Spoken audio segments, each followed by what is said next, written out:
And the St. Lucia government is reportedly paving the way for the reintroduction of the Land Regularization and Ownership Program, PROUD. With the launch of the construction stimulus package, Prime Minister Anthony has acknowledged that first-time home owners and the general public would require lands to build on. The PROUD program, implemented during the first term of the Labour administration, was halted after the UWP regime swept into power in 2006.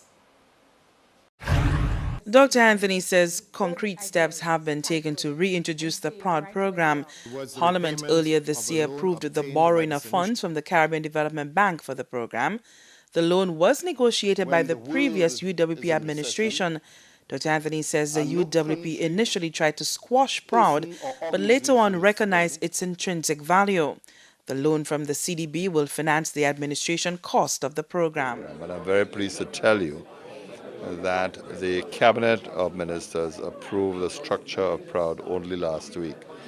So it's a question now of accelerating PROUD. There are a lot of communities where people occupy government lands unlawfully or illegally, and we want to target those communities. In fact, in one or two cases, there were communities where lands were surveyed, but the former government, for whatever reason, never proceeded to make the land available to those persons. Many of those persons are very poor persons.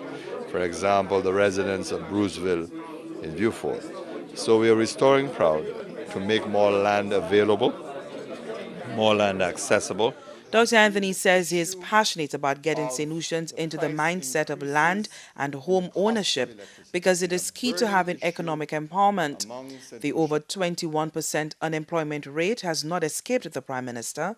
He acknowledges that there are people who will not be able to take advantage of the construction stimulus package because of financial constraints. However, he has implored those who can to seize the opportunity.